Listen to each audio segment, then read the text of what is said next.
السلام علیکم ناظرین، پروگرام روحیہ 10 کے ساتھ میں ہوں آپ کا میزبان بلال خان یاسی۔ امید ہے آپ سب خیر خیریت سے ہیں۔ دعا ہے کہ آپ کا آج کا دن ایک اچھے انداز میں گزرے، بھرپور انداز میں گزرے، خوشیوں والا گزرے، اور آج کے دن بھی درود پاک کثرت سے پڑھتے رہیں تاکہ آپ پر رحمتیں فضیلتیں نازل ہوں۔ اس کے ساتھ ساتھ جس طرح ہم اکثر دیکھتے ہیں کہ عموماً ہمارے رویوں کے بارے میں بات کی جاتی ہے، کہا جاتا ہے کہ یار اس نے جب یہ بات کی تھی تو وہ مجھے ابھی تک نہیں بھولی۔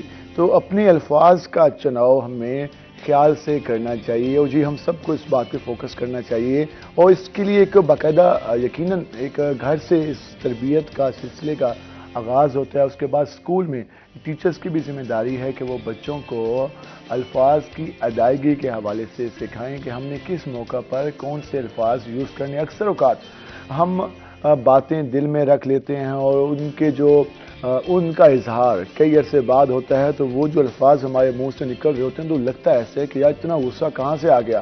تو وہ جو غصہ ہمارے یہاں اتنے عرصے سے بھرا ہوتا ہے، اس کے لیے بھی ہمیں کچھ سوچنا چاہیے، اور اس کے لیے ہمیں اس بات کا خیال کرنا چاہیے کہ ہمیں دوسروں کے لیے جب ہم آسانیاں پیدا کریں گے، توقعات کچھ کم رکھیں گے تو ہمارے لیے آسانیاں ہوگی۔ ہم اکثر یہ کرتے ہیں کہ توقعات زیادہ رکھ لیتے ہیں، امیدیں زیادہ رکھ لیتے ہیں، جب اگلا بندہ اس پر پورا نہیں اتر پا رہا ہوتا تو ہمیں ایک فیل ہوتا ہے کہ یار اس سے مجھے اتنی امید تھی، اس نے میرے ساتھ یہ کیا۔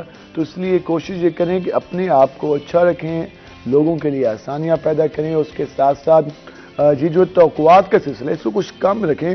خود کو ذرا دیکھیں کہ خود میں کیا کر رہا ہوں، مجھ سے لوگوں کی جتنی امیدیں ہیں کیا میں اس پہ پورا آ رہا ہوں کہ نہیں آ رہا۔ تو اس پہ ہم سب کو خیال کرنا ہوگا۔ سیکنڈ، ہم جس طرح بات کرتے ہیں اپنے پروگرام میں اپنے مہمانوں کا آپ سے تعارف کرائیں گے، اس کے ساتھ ساتھ مہمانوں سے جانے سے پہلے یہ بھی بتا دیں کہ جو ہم روزانہ دیکھتے ہیں، جس طرح ہم نے رویوں کے حوالے سے بات کی، تو رویوں پہ ہمیں خصوصاً فوکس کرنا ہوگا، اور بچوں کی تربیت کے حوالے سے، کیونکہ بچے ایک ایک چیز کو پک کر رہے ہوتے ہیں، انہیں نہیں معلوم ہوتا کہ یہ جو میں سیکھ رہا ہوں اس کا جو امپلیمنٹ میں نے کرنا ہے تو وہ کس طرح کے اس کے نتائج آئیں گے۔ تو بچوں کی تربیت پہ خصوصاً فوکس کریں، اسپیشلی والدین، اس کے علاوہ گھر کے جو بڑے ہیں ان کو خیال کرنا چاہیے کہ ہم بچوں کو کیا سکھا رہے ہیں، ان کے سامنے کیا پریزنٹ ہو رہا ہے۔ تو اس حوالے سے ہمیں اس سب کا خیال کرنا ہوگا۔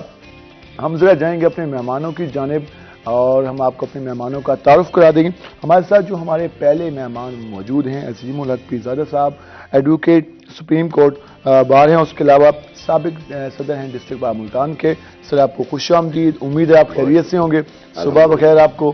ہم یقیناً آپ سے جانیں گے کہ جو آج کل ایک جو جوڈیشری کا سسٹم ہے، اس کے علاوہ ہمارے وکلاء کے جو مسائل ہیں، اس کے علاوہ وکلاء کے مسائل کے ساتھ ساتھ جو لوگ آتے ہیں کیسز لے کر، ان کو اتنا عرصہ انتظار کرنا ہوتا ہے، تو اس کی کیا ریزن ہوتی ہے، ان ساری باتوں میں چیزوں پہ ہم آپ سے بات کریں گے۔ اس کے ساتھ ہمارے دوسرے مہمان موجود ہیں، رائٹر ہیں، نعتیہ کلام کی یہ 2 کتابیں ان کی آ چکی ہیں، سید حسنین رضا ہاشمی صاحب۔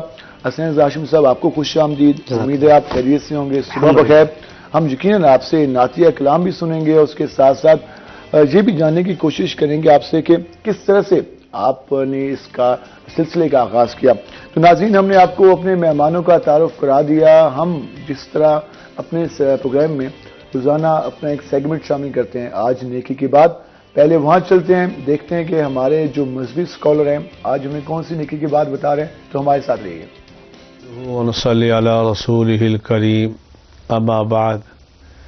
میرے دوستوں، بزرگوں، بھائیوں، میری بہنوں، آج کا میرا پیغام یہ ہے کہ جب آپ سو کے اٹھا کریں تو ایک دم اپنے ہاتھوں کو ٹب میں پانی میں نہ ڈالا کریں، بلکہ اس کو پہلے دھو لینا چاہیے، جیسے کہ روایت ابو ہریرہ رضی اللہ تعالی عنہ ہے۔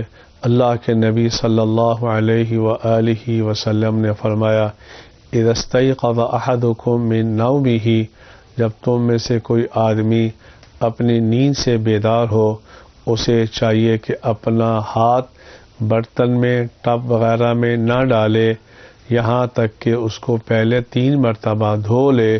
فإنه لا يدري أين باتت يده، اس کو کیا پتہ ہے کہ اس کے ہاتھوں نے رات کہاں گزاری ہے۔ ہو سکتا ہے پخانے کی جگہ ہاتھ لگ گئے ہوں، ان ہاتھوں کے ساتھ گندگی لگ گئی ہو، اگر ٹب میں آپ وہ ہاتھ ڈال دیں گے تو ٹب کا پانی بھی ناپاک ہو جائے گا۔ دیکھیے رسول اکرم صلی اللہ علیہ وسلم نے ہمیں زندگی گزارنے کا کیا بہترین سلیقہ سکھا دیا۔ اللہ مجھے بھی آپ کو بھی عمل کرنے کی توفیق عطا فرمائے۔ وآخر دعوانا الحمدللہ رب العالمین۔ آمین آمین۔ اللہ پاک ہم سب کو عمل کرنے کی توفیق عطا فرمائے۔ ہم جائیں گے ذرا اپنے مہمانوں کی جانب، ان سے ذرا گپ شپ کرتے ہیں، اس کے بعد آتے ہیں ان کی فیلڈ کی جانب سے۔ عظیم الحق پیرزادہ صاحب، وکالت کا پروفیشن جوائن کیسے کیا؟ کیسے شروع سے بچپن سے خواب تھا کہ میں نے وکیل بننا ہے، سپریم کورٹ تک جانا ہے، یا ایجوکیشن میں فیملی کی جانب سے کہا گیا تھا؟ دراصل شوق نہیں تھا۔ پاکستان ہمارا پیارا ملک ہے، یہاں پر پلاننگ کچھ ہوتی ہے اور آدمی بن کچھ جاتا ہے۔ میری والدہ تو مجھے جی ڈی پائلٹ بنانا چاہتی تھی۔ میری والدہ کی خواہش تھی کہ ملک قوم کے لیے کوئی بڑا کام کیا جائے۔ آپ وکالت میں پھر کیسے آ گئے؟ تو وکالت میں ایسا ہوا کہ میں نے ایک دن ڈسٹرکٹ کورٹ میں گیا تو وہاں میں نے سارا ماحول دیکھا اور میں نے دیکھا کہ لوگوں کے لیے کس طرح سے انصاف کے لیے لوگ کوشش کرتے ہیں، تو وہاں سے میرا شوق پیدا ہوا۔ یہ 1989 کی بات ہے۔ 89 میں آپ کا شوق ڈیولپ ہوا، پھر آپ نے ایڈمیشن لیا، اس کے بعد ایڈمیشن لیا۔ اس وقت 2 سال کا ہوتا تھا وکالت کا کورس، پھر اس کے بعد 3 سال کا ہوا، پھر 5 سال کا ہوا۔ ہم اکثر، آپ بھی الحمدللہ جب نوجوان تھے تو ہم اکثر دیکھتے ہیں کہ جو لا کے اسٹوڈنٹ ہوتے ہیں وہ ہلکے سے اگریسو بھی ہوتے ہیں، تو اس کی کیا ریزن ہوتی ہے کہ قانون کی تعلیم کے ساتھ ساتھ ہم اکثر دیکھتے ہیں کہ چاہے وہ گیلانی لا کالج میں دیکھتے ہیں، اس کے علاوہ اس کی ریزن کیا دیکھتے ہیں؟ وجہ اس کی یہی ہوتی ہے کہ کوشش کر کے لوگوں کے لیے انصاف حاصل کرنا ہوتا ہے، لیکن ضروری نہیں کہ سب لوگ اگریسو ہو، اور سنجیدہ شعبہ ہے یہ پروفیشن جو ہے بہت سنجیدہ ہے اور بڑا انٹیلیجنشیا سے اس کا تعلق ہے، اور اس میں جو ہے بڑا سوچ بچار کا کام ہے اور محنت کا کام ہے۔ آپ نے 89 میں جس طرح بتا رہے ہیں کہ آپ کو خیال آیا کہ مجھے اس پروفیشن کی طرف آنا چاہیے، اس وقت کیا حالات تھے؟ اور اب 2022 آج کا نوجوان اگر یہ سوچ رہا ہے کہ مجھے وکالت کا پروفیشن اڈاپٹ کرنا چاہیے تو اسے کیا اس خیال کو لے کے چلنا چاہیے؟ دراصل اس وقت بھی صورتحال ایسی ہی تھی کہ رش تھا اس وقت بھی وکالت کے شعبے میں، لیکن مجھے استادوں نے ہمارے بتایا کہ ٹاپ پہ ہمیشہ جگہ خالی ہوتی ہے۔ ٹھیک ہے، تو وہ ذہن میں بات رہ گئی اور اس کو پلے سے باندھ لیا کہ ٹاپ پر ہمیشہ جگہ خالی ہوتی ہے، کہ ٹاپ پر انسان اگر آئے تو اس کے لیے کافی مواقع تو فیملی کا کیا رسپانس تھا جب آپ نے اپنی خواہش کا اظہار کیا؟ فیملی چونکہ میں جو ہے پیر فیملی سے تعلق ہے تو کافی مریدین بھی، ملنے جلنے والے کافی خاندان کے لوگ بھی، اس وقت بھی یہ تھا کہ بھئی جس کو کچھ نہیں کرنا وہ وکالت کر لے، وہ وکالت میں داخلہ لے لے، وکالت کر لے، حالانکہ وکالت بہت ٹف جاب ہے۔ تو ان کا ریئیکشن یہی تھا۔ عام طور پہ کہا جاتا ہے کہ جی وکیل جو ہے یہاں پر پاکستان کے سسٹم کے حوالے سے کہا جاتا ہے کہ سچ جو ہے ذرا کم چلتا ہے وکالت میں، تو اس لیے ہمارے خاندان کی طرف سے تھوڑا سا تھا کہ بھئی آپ کس شعبے میں آ گئے، لیکن الحمدللہ میں نے وہاں محنت کی۔ میرے استاد گرامی آج سپریم کورٹ کے ہز لارڈشپ مسٹر جسٹس امین الدین خان صاحب ہیں، اور ان کی مجھے فخر ہے کہ میری یہ سعادت ہے کہ مجھے ان جیسا استاد ملا۔ ہم یہ کہہ سکتے ہیں کہ ہر فیلڈ میں آگے جانے کے لیے ایک استاد کا ہونا لازمی ہے، استاد کے بغیر آپ آگے نہیں جا سکتے ہیں۔ بے شک استاد کی تربیت جو ہے وہ ماں کی تربیت کے بعد استاد کی تربیت جو ہے وہ آج کا نوجوان گلہ کرتا ہے کہ اسے اچھے استاد نہیں ملتے یا اس طرح سے استاد نہیں ملتے جو اس کو ایک ٹریک پہ لے کے ہیں، تو کیا یہ گلہ صحیح ہے اس کا؟ اصل میں آج کل دیگر کافی مصروفیات آ گئی ہیں، اس وقت ہمارے وقت یہ مصروفیات نہیں تھیں، جیسے سوشل میڈیا ہے، فیس بک ہے، واٹس ایپ ہے، ٹائم ہوتا تھا، وقت نہیں ضائع کرتے تھے۔ پھر استاد کی تربیت یہ ہوتی تھی کہ دیکھیں سلیکشن ہوتی ہے استاد کی، کہ آپ سلیکشن کیا کرتے ہیں استاد کی۔ اچھا اگر آپ کو استاد ملے، آپ دیکھیں کون سا وکیل سینئر محنت کر کے اور ایک مقام پہ پہنچا، اگر محنت کرتا ہے، اس کے کیسز کی شرح کیا ہے، اس کی کامیابی کیا ہے، تو اس کی تربیت بھی اس کے استاد نے کیسی کی ہے، کیونکہ استاد کا تعلق اس کے استاد سے ہوتا ہے۔ تو وہ ساری معلومات کر کے جیسے ہم ایک ڈاکٹر ڈھونڈتے ہیں اسی طرح کے استاد بھی ڈھونڈنا چاہیے. آپ سابق صدر ڈسٹرکٹ بائی بھی رہے، کیا سمجھتے ہیں اس وقت جو نوجوان آ رہے ہیں ان میں کتنا کریز ہے سیکھنے کا اور کتنا جذبہ ہے؟ اور اس طرح بتا رہے ہیں کہ مین استاد پہ بھی ڈیپینڈ کرتا ہے اور اسٹوڈنٹ پہ بھی ڈیپینڈ کرتا ہے کہ وہ اپنے ٹیچرز کے ساتھ جو اسے سکھانے والا ہے اس کے ساتھ کتنا ایک مخلص انداز میں چل رہا ہے. تو آج کا جو نوجوان ہے کیا سمجھتے ہیں کہ وہ اس معیار پہ پورا اتر رہا ہے؟ اصل میں نوجوان بہت اچھے آ رہے ہیں، بہت محنتی، کیونکہ 5 سال کا جو ہے اس میں وکالت کا کورس ہے یہ، اور یونیورسٹی کی طرف سے بھی ہونے لگا ہے. پہلے تو یونیورسٹی میں 2 سال کا ہوتا تھا اور وہاں پر باقاعدہ تعلیم ہوتی ہے. یہ 5 سالہ پروگرام کے بعد یقیناً اس میں جو پروفیشنل لوگ ہیں وہ زیادہ اس فیلڈ میں آئیں گے. ہم مزید بھی باتیں کریں گے. ہم ذرا چلتے ہیں سید حسین رضا ہاشمی صاحب کے پاس، اور انہوں نے جس پروفیشن کا انتخاب کیا یقیناً اس کے بارے میں ہم کہہ سکتے ہیں کہ اس سے بڑی عبادت نہیں ہو سکتی کہ نعتیہ کلام حضور پاک صلی اللہ علیہ وسلم کی شان میں لکھنا، اور نعتیہ کلام کے بارے میں تو ہم یہی کہہ سکتے ہیں کہ اس سے بڑی سعادت کیا ہو سکتی ہے. سید حسین رضا ہاشمی صاحب، نعتیہ کلام یقیناً لکھنے کے لیے ایک بالکل ہر چیز کو ایک پھونک پہ قدم رکھنا پڑتا ہے. اس کے بعد الفاظ کا چناؤ آپ نے کس طرح سے انتخاب کرنا ہے. یہ سلسلے کا آغاز کیسے ہوا؟ ہم آپ سے بھی آغاز جاننا چاہیں گے کہ کیسے خیال آیا. اتنے سارے کام ہیں، وہ سارے ان میں سے آپ نے نعتیہ کلام پہ اتنا ٹائم صرف کیا، یہ کیسے جذبہ پیدا ہوا؟ سب سے پہلے تو آپ لوگوں کا شکریہ کہ آپ نے مدعو کیا. نعت کے حوالے سے گھر کا ایک ماحول جس کا بہت اچھا اثر اولاد پر پڑتا ہے. میری والدہ جو ہے وہ اکثر محافل میں آیا جایا کرتی تھی خواتین کے، اور نعت سنا بھی کرتی تھیں اور کچھ گنگنایا بھی کرتی تھیں. تو انہیں سنا. اس کے علاوہ پی ٹی وی پر جو ہے فاصلوں کو تکلف ہے ہم سے قاری وحید ظفر قاسمی صاحب. تو جذبہ الحمدللہ گھر سے ہی ڈیولپ ہوا. یہ بچپن سے دیکھ رہے تھے کہ گھر میں جو سلسلہ شروع ہوا تھا نعت کا، میلاد کا سارا سلسلہ شروع ہوا تھا. جی امی اور ابو کی تربیت میں یہ شامل تھا. تو شوق بڑھتا رہا. جب میں 8ویں میں تھا تو بزم ادب میں پہلی مرتبہ باقاعدہ طور پر نعت پڑھی. ٹھیک ہے، ماشاءاللہ. اور پھر جامع مسجد توکلیہ مظفر گڑھ میں باقاعدہ طور پر جمعے کے جمعے نعت پڑھی، اور الحمدللہ یہ سلسلہ چلتا رہا. اور الحمدللہ سن 2003 میں اگست میں میٹرک کے امتحان کے بعد پہلی نعت کہی. آپ نے پہلی نعت کہی. وہ اس وقت جب نعت کہی تو مجھے یہ نہیں معلوم تھا کہ یہ نعت کہی ہے. واہ، یہ کلیئر ہے. ٹھیک ہے. اس کا احساس بعد میں ہوا جب اسے دوبارہ میں نے پڑھا. اور اس وقت جو پہلا شعر بھی کہا تو وہ آرزوئے مدینہ کے حوالے سے تھا. یقیناً ہر ایک کے دل کی خواہش ہے کہ پیارے آقا علیہ السلام کے دربار گوہربار کی زیارت کرے. تو میری بھی یہی آرزو، اسی آرزو میں جو پہلا مصرع ہم آپ سے سنیں گے. جی بالکل. اس میں اس وقت ذہن میں تو نہیں آ رہا، لیکن اس کی جگہ ایک شعر سنانا چاہوں گا جو اس سے ہی ملتا جلتا ہے. حمد کا ہے کہ یا رب تیری رحمت کا خزینہ نظر آئے.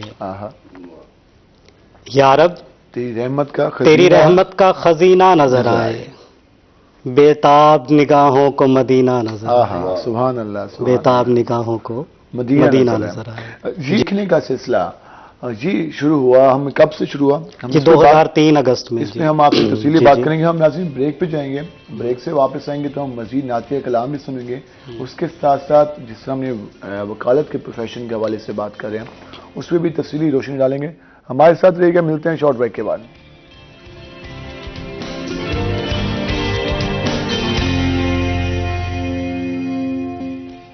ویلکم بیک ناظرین. جس طرح ہم بات کر رہے تھے، ہم نے جوڈیشری کے معاملات کے حوالے سے بات کی، وکالت کے پروفیشن کے حوالے سے بات کی، اس کے ساتھ ساتھ ہم نے نعتیہ کلام کے حوالے سے بات کی. جس طرح ہمارے مہمان موجود ہیں عظیم الحق پیرزادہ صاحب اور اس کے ساتھ ساتھ سید حسین رضا ہاشمی صاحب. ہم ذرا آئیں گے عظیم الحق پیرزادہ صاحب کے پاس اور ذرا ان سے مزید جانیں گے کہ جو ہمارے ہاں جو جوڈیشل سسٹم ہے، ہم اکثر لوگوں کا گلہ سنتے ہیں اور یہ دعا مانگتے سنتے ہیں کہ یا اللہ کورٹ کچہری کے چکروں سے بچانا. تو یہ ریزن کیا ہے کہ اتنا اعتماد کی کمی کیا ہے؟ اور ہم اگر باہر کا دیکھیں، امریکن سسٹم دیکھیں یا یورپین میں دیکھیں، وہاں پر لوگ انصاف پر، اپنے سسٹم پر یقین کرتے نظر آتے ہیں. تو فرق کیا ہے؟ سر جس طرح میں نے اپنے انٹرو میں بتا دیا کہ لوگ اکثر آپ کے پاس بھی کہتے ہیں، دعا مانگتے ہیں کہ یا اللہ ہمیں کورٹ کچہری سے بچانا، اس کے دھکوں سے بچانا. تو یہ کیا وجہ ہے کہ اب ابھی تک ہم اپنے سسٹم پہ اتنا اعتماد نہیں دلا سکے کہ لوگ دعاؤں میں یہ دعا مانگتے ہیں کہ یا اللہ بچانا؟ تو اس کی بیسک ریزن کیا ہے؟ یہ بلال بھائی بدقسمتی ہے ہماری کہ واقعی ایسا ہے کہ دعا مانگتے ہیں کہ یا اللہ ہمیں بچا کچہری سے اور اس سے. اس کی وجہ یہی ہے کہ کیس دائر ہوتا ہے تو پوتا دائر کرتا ہے، بالکل پوتا دائر کرتا ہے کیس، فرض کریں تو وہ دادا بن جاتا ہے اور وہ کیس چلتا ہے، اور وہ کیس چلتا رہتا ہے. تو اس کی مختلف وجوہات ہیں. وہ ہم اس کو ذمہ دار صرف وکلاء کو نہیں قرار دے سکتے، ہم ذمہ دار جوڈیشری کو نہیں قرار دے سکتے. ہمارا ذمہ دار جو ہے وہ سائل کو بھی نہیں قرار دیا جا سکتا. وہ تو بیچارہ ایک مظلوم ہے، وہ تو آتا ہے انصاف کی خاطر.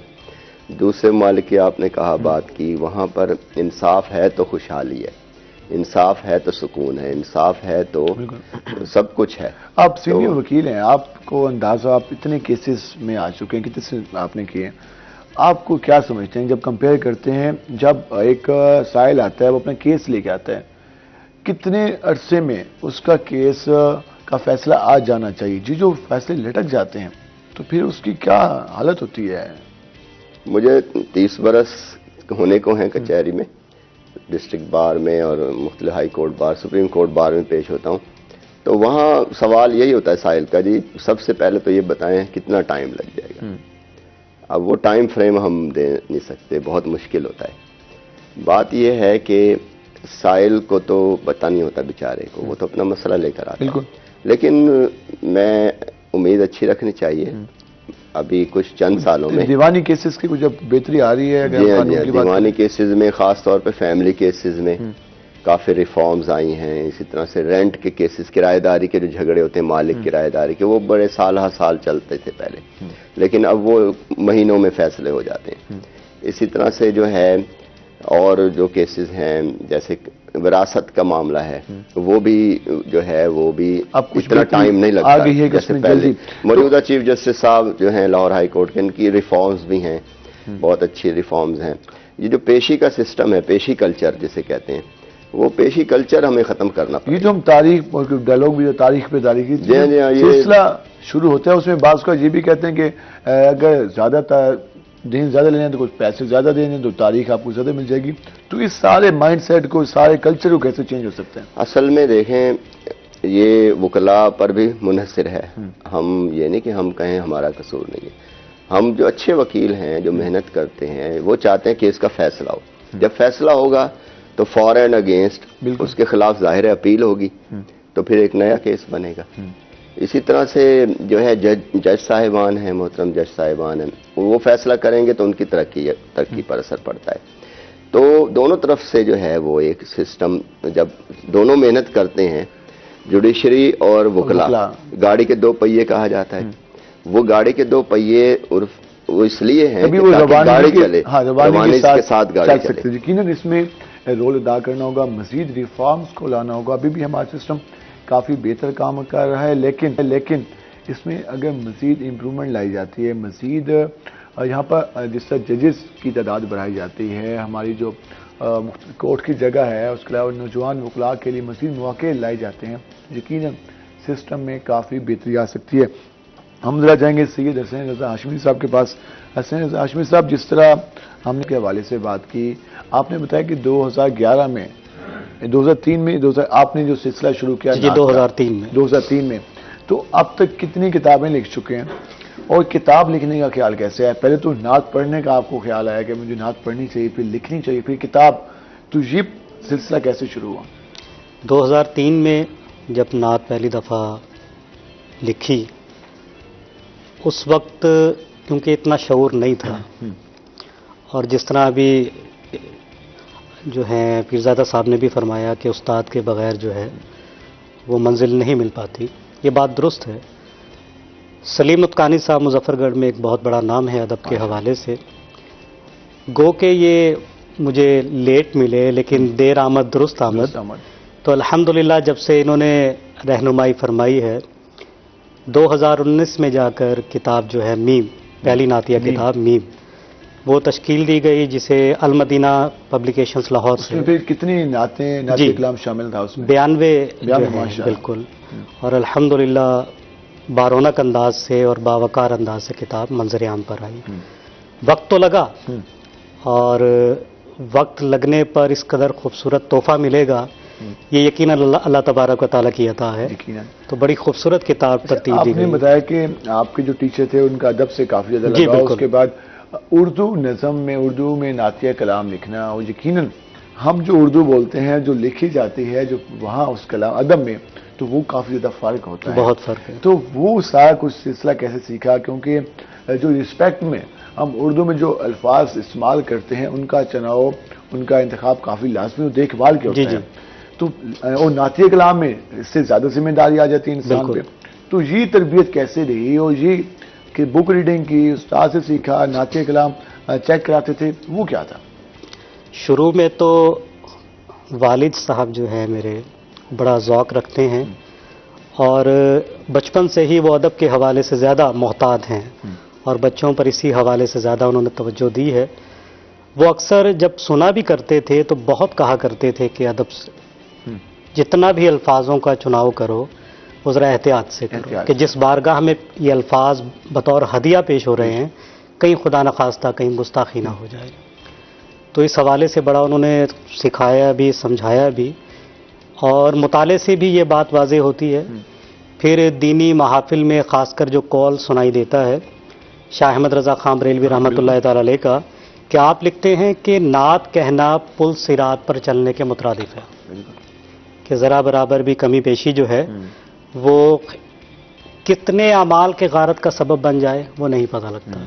الحمدللہ اس حوالے سے میں یہ سمجھتا ہوں کہ اللہ تبارک و تعالیٰ کا بے حد کرم ہے. ثابت آپ کو ملی. جی الحمدللہ. فیلنگز کیا ہوتی ہیں؟ ایک ہم فیلنگز بھی ہمارے ناظرین بھی جاننا چاہیں گے کہ ہم اکثر دیکھتے ہیں کہ نعت لکھتے ہوئے ہم ویسے شاعر کہتے ہیں کہ مجھے آمد ہوتی ہے، میں جب دیکھتا ہوں تو ایک لکھنا شروع. تو نعتیہ کلام میں لکھتے ہوئے فیلنگز کیا ہوتی ہیں، وہ جذبہ کیا ہوتا ہے، اور جب وہ الفاظ لکھے جا رہے ہوتے ہیں اس وقت کیا خیالات کیا ہوتے ہیں ہمارے؟ بلال بھائی سچ بات یہ ہے کہ الحمدللہ 2 کتابیں ہو گئی ہیں، اور تیسری جو پنجابی نعتیہ کتاب ہے وہ انشاءاللہ جلد منظر عام پر آ جائے گی. اس میں بھی 92 کلام ہے. اب تک یا جب بھی کلام ہو جاتا ہے میں اس بات پر حیران نہیں ہوتا کہ میں اس بات پر حیران ہوتا ہوں کہ اللہ تبارک و تعالیٰ نے پھر کرم فرمایا ہے. سبحان اللہ، سبحان اللہ. میں یہ سمجھتا ہوں کہ ضرور آمد ہوتی ہوگی اور ہوتی ہے، شعراء حضرات غلط نہیں کہہ رہے اس بارے میں، لیکن میں اپنے خیالات میرے یہ ہیں کہ وہ کرم کرتے ہیں، بات ہو جاتی ہے.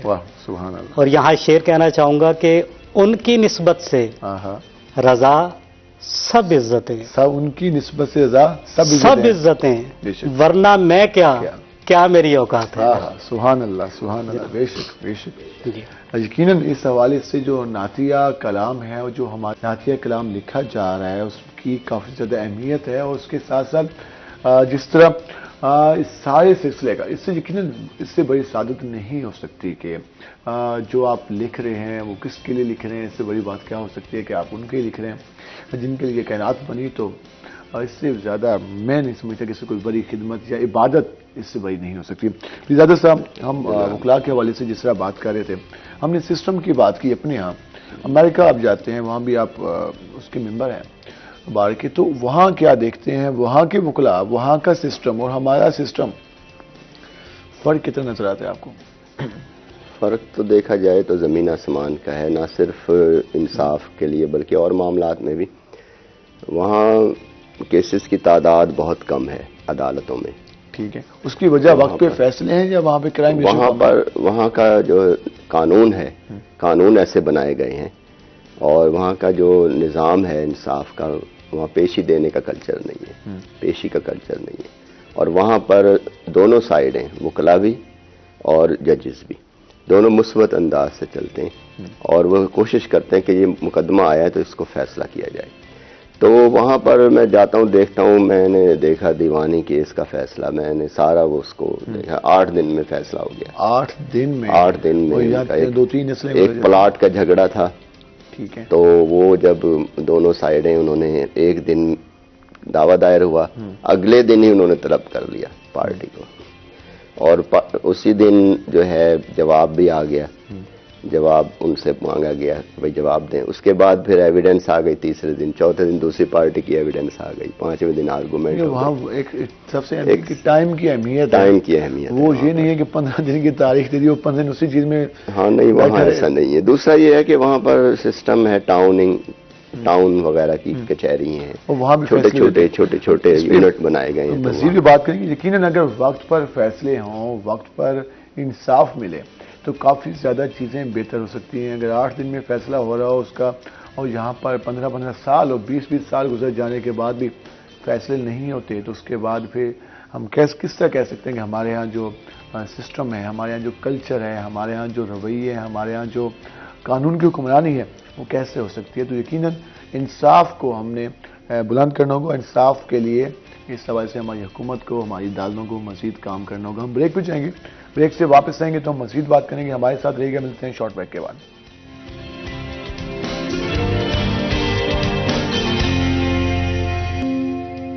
ویلکم بیک ناظرین، جس طرح ہم بات کر رہے تھے، ہم نے اپنے عدالتی سسٹم کے حوالے سے بات کی، کیسز کے حوالے سے بات کی، اس کے ساتھ ساتھ ہم نے سید حسنین رضا ہاشمی سے نعتیہ کلام کے حوالے سے بات کی۔ ہم سرائیں گے عظیم الحق پیرزادہ صاحب کے پاس واپس۔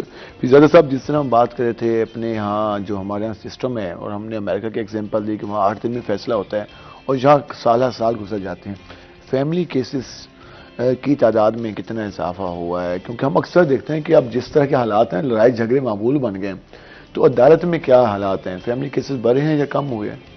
فیملی کیسز کی تو یوں کہیں بلال بھائی کہ بھرمار ہے۔ اگر روز 100 کیس دائر ہوتے ہیں، ٹوٹل 100 کیس دائر ہوتے ہیں، تو اس میں سے 70-75 کیس فیملی کے ہوتے ہیں۔ تو اس کی وجوہات جو ہے وہ سوسائٹی میں عدم برداشت ہے، کیونکہ میاں بیوی ایک دوسرے کو برداشت کریں گے تو ہی ان کی گاڑی چلتی ہے۔ ایک تو عدم برداشت ہے، دوسرا جو ہے غربت ہے، غربت کی وجہ بھی بنتی ہے، وہ فرسٹریشن ہے، ٹینشن ہے، روزگار کے مواقع نہیں ہیں، ملے جلے معاملات ہیں۔ وہ جو معاشرتی مسائل ہیں، ساس بہو کے جھگڑے یا نند بھاوج کے، وہ پھر بھی عورت برداشت کر لیتی ہے، لیکن وہ جو اس کو گھر کے بچوں کو خرچہ نہ ملے، خوراک نہ ملے، اور اس کو جو ہے صحیح عزت نہ ملے، تو اس کو مار پیٹ ملے، اس حوالے سے آ رہے ہیں کہ یہاں پر یقیناً اس حوالے سے ہمارے رویوں کی میں بہتری کی کافی زیادہ ضرورت ہے۔ 70 کیسز اس سائڈ کے آ رہے ہیں، اس کے علاوہ باقی دیوانی کیسز، باقی جو ہم جائیداد کے کیسز ہیں وہ بھی چلتے رہتے ہیں، اور کرائم کے حوالے سے بھی۔ تو اس وقت اگر ہم دیکھیں اپنی جو ہمارے یہاں ڈسٹرکٹ باہر کو دیکھیں، جگہ کافی زیادہ کم ہے، ہم دیکھتے ہیں رش ہوتا ہے اور ایک کمرے میں کھچا کھچ بھرا ہوتا ہے۔ تو اس حوالے سے اور ٹریفک کے معاملات کے حوالے سے، پارکنگ کے حوالے سے توسیع منصوبہ کہاں تک جاری ہے؟ ترقیاتی کام کہاں تک جاری ہیں؟ چلیں کیسز تو آ رہے ہیں، ان کے وقت پر فیصلے ہوں، بیٹھنے کی جگہ ہو، کچھ سائل کوئی آرام مل جائے، تو اس کے لیے کیا اقدامات ہو رہے ہیں؟ اصل میں جو سابق چیف جسٹس صاحب تھے اور موجودہ چیف جسٹس صاحب امیر بھٹی صاحب اور سابق چیف جسٹس قاسم خان صاحب، ان دونوں نے مل کر اور ملتان کے جج نے، انہوں نے اس مسئلے کو بڑا ترجیحی بنیادوں پر لیا اور یہاں کے لیے جگہ جو ہے لے کر دی، ہائی کورٹ کے ساتھ بھی اور ڈسٹرکٹ بار میں بھی 26 کنال جگہ ہمیں ملی ہے۔ اب بات وہی آ جاتی ہے ترجیح کی، حکومت کی ترجیحات کیا ہیں؟ اگر وہ سارا الزام وکلا پر دھر دیا جائے کہ جی وہ ٹریفک جام ہوتی ہے، جو بھی مسئلہ ہے، پارکنگ کا مسئلہ ہے، اب پورا شہر یہ بلیم کرتا ہے کہ بالکل وکلا کو قصوروار ٹھہراتا ہے، لیکن میں سمجھتا ہوں کہ گورنمنٹ کو ترجیحات طے کرنی چاہیے۔ وہ اب جگہ مل گئی ہے، اب وہ اس منصوبہ ہے جوڈیشل ٹاور، اعلان کیا تھا اس کا، جی ہاں، جوڈیشل ٹاور کا منصوبہ ہے، 11 منزلہ جوڈیشل ٹاور، اس کے لیے فنڈز درکار ہیں، اس کی فوری طور پر اس منصوبے کو شروع کر دینا چاہیے۔ اگر وہ منصوبہ شروع ہو جاتا ہے تو جو ہے ملٹی سٹوری عدالتیں ہوں گی، یہ پرابلم حل ہو جائے گا، یہ پرابلم حل ہو جائے گا اور بالکل باہر سکون ہو جائے گا، کیونکہ اندر پارکنگ کا بھی منصوبہ ہے، چیمبرز کا بھی ہے، نوجوان وکلا کے مسائل بھی ہیں۔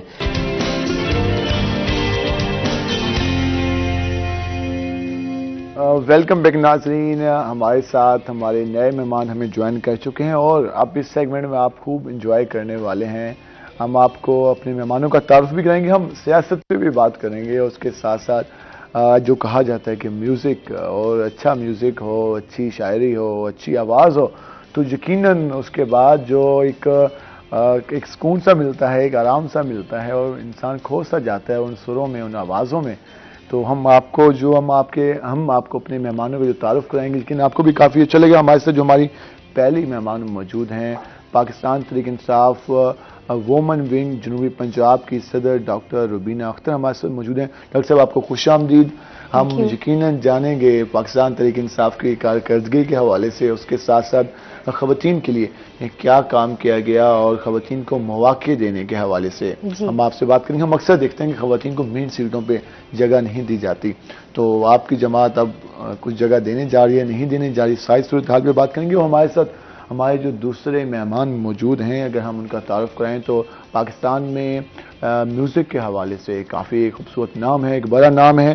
سرائکی گائکی کے حوالے سے بات کریں تو ان کے جو گانے ہیں وہ ملک بھر میں کافی زیادہ مقبول ہیں, اور سینکڑوں کی تعداد میں ان کے گانے آ چکے ہیں. اور ہم بھی جب ان کو سنتے ہیں تو ہم بھی ایک ہوش سے جاتے ہیں اور جھومنے لگ جاتے ہیں. تعارف کرا دوں, ہمارے ساتھ ہمارے فوک سنگر اجاز راہی صاحب موجود ہیں. اجاز راہی صاحب آپ کو خوش آمدید. آپ کا شکریہ, آپ ہمارے پاس تشریف لائے, اور کافی اچھا لگا آپ کو یہاں آ کر دیکھ کر. اور ہم یقیناً آپ سے آج آمنے سامنے بیٹھ کر ہم آپ سے باتیں بھی کریں گے, اور جو ہمارے ناظرین آپ کی آواز میں گانے سننا چاہتے ہیں, ہم یقیناً آپ سے وہ بھی کلام بھی سنیں گے. ہم ذرا آتے ہیں ڈاکٹر روبینہ اختر صاحبہ کے پاس. ڈاکٹر صاحبہ, سیاست آج کل حالات یقیناً ٹف ہیں, کیونکہ پبلک میں جب آپ جاتی ہوں گی, جو اس وقت مہنگائی کی کنڈیشن ہے, اسپیشلی خواتین کافی پریشان ہیں. وہ کہتی ہیں یار کچن ہی نہیں چلتا, گھی اتنا مہنگا کر دیا. خواتین سے آپ کی گفتگو ہوتی ہے تو ابھی تک پاکستان تحریک انصاف پہ ان کا اعتماد ہے, یا وہ بھی اب ہاتھ کھڑے کر چکے ہیں؟ بسم اللہ الرحمن الرحیم. دیکھیں, پاکستان تحریک انصاف کا جہاں تک آپ نے نام لیا, عمران خان نے بڑی محنت کی, جدوجہد کی ہے 22 سال, اور ہم بھی اس جدوجہد میں ان کے ساتھ تھے. تو میں آپ کو ایک بات بتانا چاہتی ہوں کہ جو بھی کوئی شخص کسی مقصد کے لیے جدوجہد کرتا ہے نا, تو اس کا ایک مقصد ہوتا ہے. ڈیفینیٹلی کہ خان صاحب کا بھی ایک مقصد تھا, اور آپ کو پتہ ہے کہ ہمارا ایک سلوگن تھا نیا پاکستان. تو ہم ایک نئے پاکستان کے لیے ہم سب نے جدوجہد کی خان صاحب کے ساتھ, اور خان صاحب نے بھی بہت محنت کی. اور میں سمجھتی ہوں کہ کوئی بھی جب لیڈر بن جاتا ہے اتنی محنت کے بعد اور اتنی اسٹرگل کے بعد, تو ڈیفینیٹلی اس کا ایک مقصد ہوتا ہے کہ میں ایک اچھا کام کروں, ایک ایسا کام کر جاؤں جس کے جو ہمیشہ زندہ رہے اور یاد رکھا جائے. لیکن میں آپ کو بتاؤں کہ خان صاحب آئے, ہم بہت خوش ہیں, کیونکہ ہم اس جدوجہد میں, حالانکہ میں ڈاکٹر ہوں, لیکن پڑھے لکھے لوگ, آپ کو پتہ پی ٹی آئی میں زیادہ تر پڑھے لکھے لوگ آئے تھے, اور اس جدوجہد میں ان کے ساتھ آج کل جو لوگ اکثر گلہ کرتے ہیں وہ کہتے ہیں نا تجربہ کاری کا گلہ کرتے ہیں, تو کیا یہ بات ٹھیک ہے؟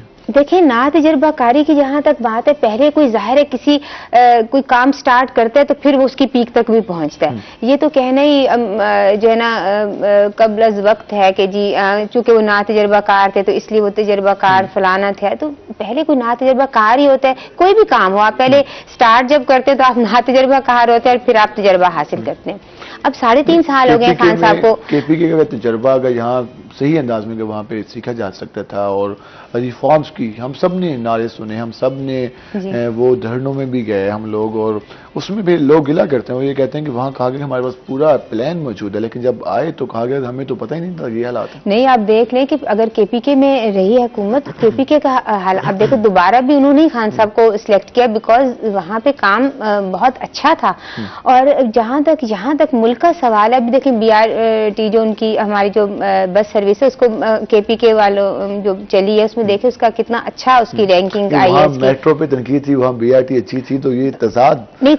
دیکھیں تو جو ان کی نیشنل اپنا ورلڈ لیول پہ ان کا ریکگنائز ہوئی ہے وہ, کہ وہ ایک بہت اچھی سروس ہے جس میں 2.5 لاکھ سروس کرتے ہیں. باقی جہاں تک ایک ملک کی بات ہے جو میں کر رہی تھی, دیکھیں جہاں تک ملک کی بات ہے, ایک تو کووڈ نے ہمیں بہت پریشان کیا. 2 سال سے وبا ہوتی ہے, کوئی 70 دن, کوئی 90 دن, کوئی یہ تو مطلب کہ جان ہی نہیں چھوڑ رہی, اور اس نے بہت معاشی حالات کو خراب کیا, پورے ورلڈ کو خراب کیا.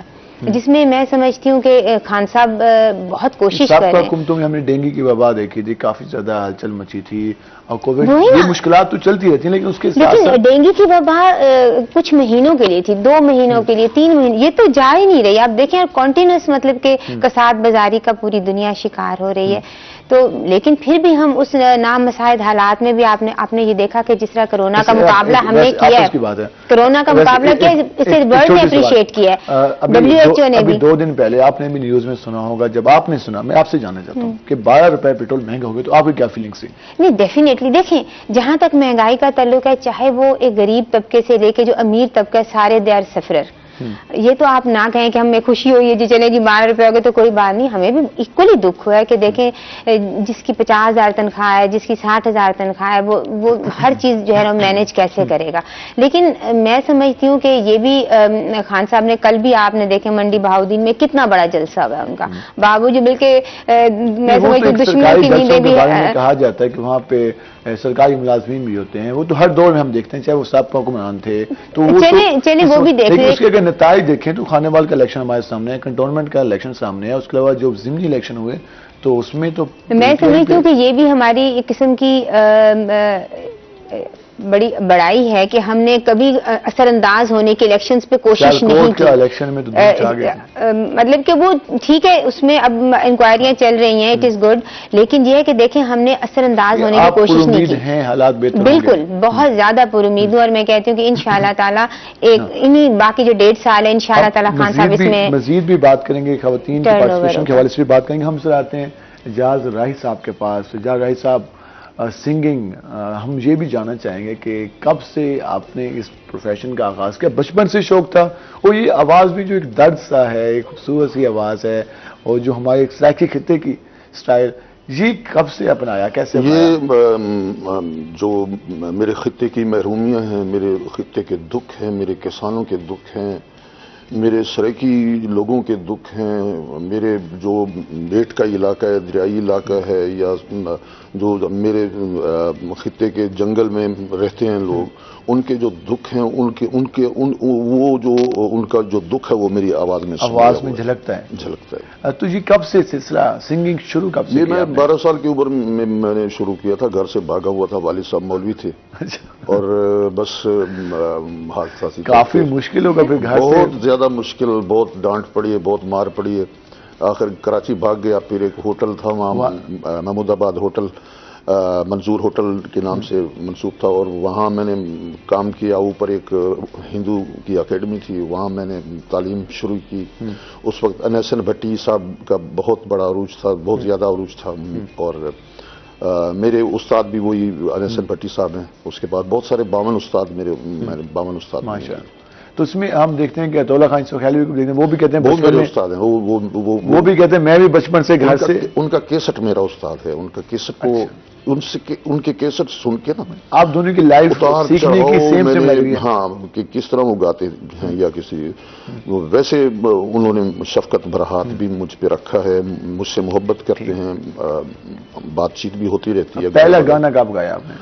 پہلا گانا میں نے ریڈیو ملتان سے گایا، مائے مایا تو پھول. ریڈیو میں اس وقت ایک داخلہ بھی کافی مشکل ہوتا تھا، لیکن میرا جب ایک کمپنی نے، کراچی کی کمپنی نے ایک کیسٹ ریلیز کیا، میرا گانا ہٹ ہوا، مائے مایا پھول گلاب دا، اور بہت سارے گانے ہٹ ہوئے.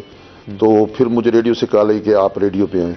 تو میں ریڈیو پہ گیا، تو میں نے یہ گانا مائے مایا پھول گلاب دا یہ میں نے ریکارڈ کروایا. تو میں نے اس وقت عزیز الرحمان تھے، تو انہوں نے کہا مبارک ہوا، آپ کا آڈیشن ہو گیا، آپ پاس ہو گئے. حالانکہ میں نے یہ گانا ہی گایا تھا. سلسلہ شروع ہو گیا جاری ہے. ہم سننا چاہیں گے آپ سے کوئی گانا، اور سب ہمارے ناظرین بھی بےتاب بیٹھے ہیں کہ آج اعجاز راہی صاحب موجود ہیں. میں ٹوٹا پھوٹا گاتا ہوں، باقی سارے پاکستان کے، باقی بلکہ ساری دنیا کے فنکار سریلے ہیں، سرلیٹ اور آگ ٹھمری کو جانتے ہیں، میں تو کچھ نہیں جانتا ہوں. اعجاز راہی صاحب بہت خوبصورت انداز میں ہم جانیں گے بریک سے جب واپس آئیں گے. اکثر ہمارے نوجوان لائیو نہیں گا سکتے، وہ ایک گانا بنا لیتے ہیں اور پھر وہ بیک گراؤنڈ میں چلتا رہتا ہے. آپ جب بھی بیٹھتے ہیں لائیو گاتے ہیں، اس پہ بھی ہم بات کریں گے. ہم بریک پہ جائیں گے، بریک سے واپس آئیں گے تو ہم مزید بات کریں گے. ہمارے ساتھ رہے گا، ملتے ہیں شارٹ بریک کے بعد.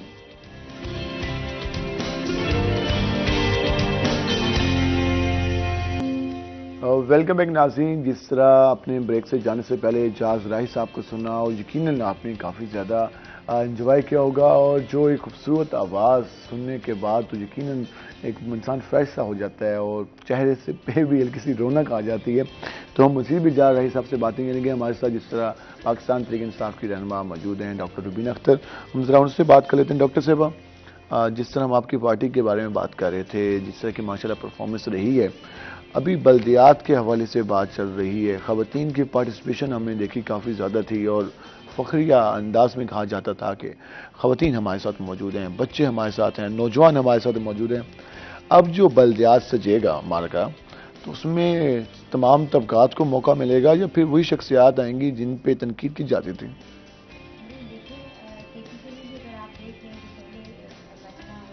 اس میں بھی خواتین نے کافی تعداد میں حصہ لیا اس ہے. میں بیٹوں کو, دامادوں کو, بھائیوں کو بھی تو نوازا گیا نا. جی, لیکن آپ نے دیکھا کہ جب پہلے مرحلے میں ہماری تحریک انصاف جو تھی وہ اس میں کچھ کمی آئی تھی, کامیابی کا تناسب کم ہوا تھا, تو خان صاحب نے یہی کہا تھا کہ کسی کے رشتہ داروں کو اب میں خود ٹکٹس دوں گا اور میں خود دیکھوں گا کہ اس طرح کیوں کیا گیا نا, تو احتساب میں خود کروں گا. تو انشاءاللہ تعالی پنجاب میں الیکشن ہونے جا رہا ہے, اور پہلے تو کے پی کے میں ہو رہا ہے مارچ کے اینڈ میں, اور اس کے بعد پنجاب میں ہونے جا رہا ہے. 29 مئی کو ڈیٹ آئی ہے. تو انشاءاللہ تعالی میرا خیال ہے کہ جو ہے نا اس دفعہ آپ بھی خواہشمند ہیں؟ جی بالکل, میں نے میئر ملتان کے لیے میں نے اپلائی ضرور کرنا ہے, بیکاز کافی میں بڑے 15 نام آ رہے ہیں میئر ملتان کے لیے. آپ کے ایم این اے صاحب کہتے ہیں مجھے کچھ نہیں دیا گیا, اس کے علاوہ ایک ایم این اے صاحب کے بھائی موجود ہیں, جاج انجور صاحب موجود ہیں, آپ بھی. تو دیکھیے میں آپ کو ایک بات بتاؤں, میں بھی 15 سال سے ہوں, تو میرا خیال ہے کہ میں نے ایم پی کے لیے اپلائی کیا, میں نے ایم این اے کے لیے اپلائی کیا, میں نے سینٹ میں بھی اپلائی کیا, اور میرے کاغذات تمام بالکل نامزدگی منظور ہوئے تھے. لیکن چونکہ کچھ نہیں ملا تو لیکن میں کبھی کوئی گلہ نہیں کیا, بیکاز یہ ہے کہ یہ پارٹی کے ساتھ موجود ہیں اور جیسے بھی حالات ہوں, اور ہاں جی جیسے بھی, لیکن اس لیے کہ یہ کہ میں اپلائی ہر دفعہ کرتی ہوں, جو بھی اچھی سیٹ ہوتی ہے جو میرے مطابق ہوتی ہے. میں ڈاکٹر ہوں, پڑھی لکھی ہوں, ڈیڈیکیٹڈ ہوں, کوئی پارٹی چینج نہیں کی کبھی, ہمیشہ پارٹی کے لیے ورک کیا. کہ اس محنت کے اس پہ آپ کو ملنا چاہیے. دیکھیں میں آپ کو بتاؤں, ماں بھی اگر اپنے بچے کو پالتی ہے تو اس کا بھی یہی ہوتا ہے. ہمارے کالر بھی موجود ہے مظفر گھر سے, ممتاز رسول صاحب, ہم ذرا ان سے بات کر لیتے ہیں کہ وہ کیا کہنا چاہتے ہیں. ممتاز بتائیے گا کیا کہنا چاہیں گے آپ؟ السلام علیکم. میں یہی کہنا چاہتا ہوں کہ کے لوگوں سے کہ ابھی خدا کے لیے کوئی کچھ کام کر لیں, لوگوں کے مسئلے مسائل حل کریں. خان صاحب نے ایک ہی رٹا لگایا ہوا ہے, کرپشن کون سی کرپشن پکڑی ہے, کوئی لوگوں کا تو مسائل حل کریں. مظفر گڑھ میں حالت نہیں ہے, سڑکیں نہیں ہیں, گلیاں نہیں بنی ہوئی, سولنگ نہیں ہے, روڈ نہیں بنا ہوا, گیس شہر میں نہیں ہے. کچھ خدا کا خوف کریں, ابھی تو 4 سال ہونے والے ہیں, ابھی تو مہربانی کریں لوگوں کے حال پہ.